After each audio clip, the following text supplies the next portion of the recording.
далаға шығып бара жатырық подругаларымызбен, и анау зданияға барайық деп жатырық. И білесіздер ма, ол Абу-Даби здания қазір жақын сияқты болып көрініп тұр. Мына мешіт, мысалы, болмаса мына зажигалка, короче, мияқтағы любой жақын болып тұрған здания. Шыққаннан кейін біраз жүргеннен кейін кәдімгідей алыс болады ғой.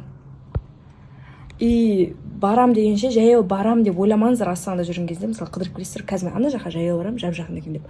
Капец алыс болады ғой. Біраз жүріп қаласың. Мен бір рет басында Астанаға келген кезде бәйтеректен қанша тұрған еді, қайсынан, короче, сол екеуі вообще сол жаққа бару керек, кстати. Сол жақта вообще бір-біріне жақын болып көрінеді. И бірақ жүрген кезде 40 минут жүріп қаласың ғой примерно. Сол, короче. Көп байқаймын. Инстаграмда маған дайректте именно қыздар көп жазады. Ну, семейный жаңағында күйеуі бар, бала шағасы бар. То, что мен изменамен осылай ұстап алдым, либо перепискамен деген сияқты. И мен бір таңғалатыным, біреудікі маған өтті да, короче, ол бүйтіп жазып жіберген ғой.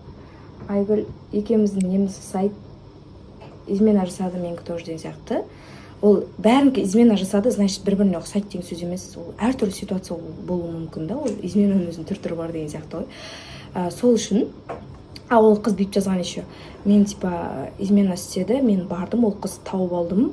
И мен сол қыздың барып шашын жұлып қайттым, там ұрыстым, айқайладым, видеоға түсіріп алдым деген сияқты әңгіме айтқан ғой. Бірінші, может, күйеуінен сұрау керек шығарсыз просто. Ол, может, сені жақсы көре тұра, сені сүйе тұра, саған неше түрлі нәрсені обещать ете тұра, барады да басқа қызға құлағына лапшаны іліп, айналдырып, сонымен жасап келеді. Бірақ дегенмен де ол жерде қызды қатты кінәлауға болмайды, потому что ол білген жоқ қой, то, что оның семьясы бар ма, жоқ па, бала шағасы бар ма деген сияқты. Сен барлық спросты неге күйеуінен сұрамай, барып қыздың шашын жуғанына мен таңғалып тұрмын да. Миллион қызбен келсе бәрін барып шашын жуып келмейсің ғой. Таңдаған мен осы ер азаматым ғой деп таңдаған ер азамат саған солай істеп тұрса, айлада бір қыз саған не үшін жаны ашу керек деген сияқты ғой. Даже жүріп жүрген жігіті болса да, жігітінен, бірінші күйеуінен просто алмай жатып, қызға қарай барып жүгіріп, жынданып, солай өштерін алып жатқанға мен вообще таңғаламын да. Ойлаймын да, вообще қыздарға желательно өздеріңіз олай түсіріп керек емес. Мысалы, сен ол қызға барып, бәрін выяснять етіп, ұрсып, айқайласқаннан одан дым пайда жоқ. Просто сен өзіңді түсіріп, өзіңді соның соперница көріп, барып, өзіңді түсіріп, зачем мұндай нәрсе? Күйеуінен бүкіл спрос алып алып, по идее, спрос алатындай мен былай ойлаймын да.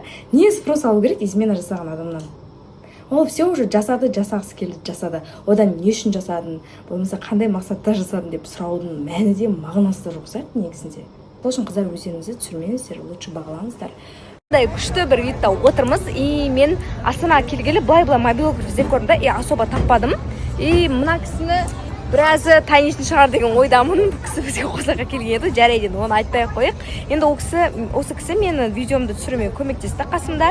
Жалпы бұл кісі даже обучение өткізіп жатыр екен. Енді мен былай аккаунтқа кіріп қараған кезде видеолар жақсы екен өзіме ұнады. Телефонмен түсірсе де качественно түсіреді. Енді сіз обучениеңізде не үйретесіз?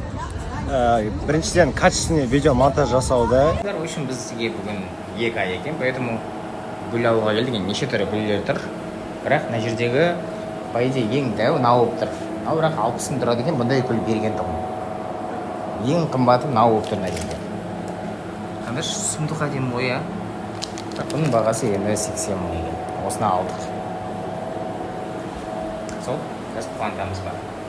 Қалай, родной.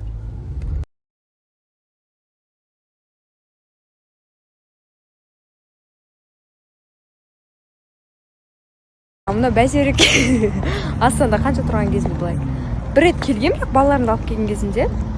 Осы жақта жүрміз общем. Да, сол жай походу бағанағы тамақтанып отырып қайтты, енді соң кішкене пешком жүріп қайтайық деп. Бұл жақта ярмарка болып отыр ма, бірдеңе болып тұрған қара? Көрейік та? Бадым болып тұр ғой, не деген гүл баратыр. Иесіне баратыр ғой, иесіне. Қазір иесін көрсететін боламыз скоро. Тәуіржан Айгүлге керемет гүлдерін бүгін ұсынды. Оларға бүгін 2 ай. Бұл видеода көріп тұрсаңыз, Айгүл мен сағат 7-ге дейін ғана қыдырамын деп айтып жатыр. Тәуіржан білмейм не себепті қызғанып отыр ма, Айгүлге неге сағат 7-де кетесің, менімен неге күн ұзаққа болмайсың деген жауап сұрап жатыр. Қосылайық жобасында екеуі керемет жұптардың бірі болып жүргенін сіздер жақсы білесіздер. Алдағы уақытта осы 2 жұптың қызық видеоларын көрсеңіздер болады. Арнаны жоғалтып алмай тіркеліп кете қойыңыздар.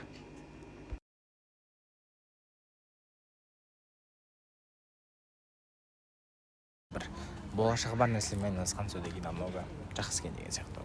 Ертеңнен бастап ерте тұрып, жүгіріп, таңғы 6-да тұрып, до конца 12-ге дейін туда-сюда движение жасап, сөйтіп 12-де бір ұйықтап алып, 2-ге дейін қайтып тұрып, обед ішіп, сөйтіп өмір сүрсем ба деп жатырмын енді. Бірақ пока что енді ол сөз ғой енді. Соны әрекетке айналдырсақ деп жатырмын енді. Формада болып тұр екен. Кішкене качка беріп жүрсем болды, деп шыға келеді ғой. Әдемі. Тренировкадан кейін енді кішкене бір приятный удовольствие болып тұр. Бірақ ертең примерно денем ауыратын сияқты. Еще андай 1 сағат қалған кезде тез барып абонемент сатып алып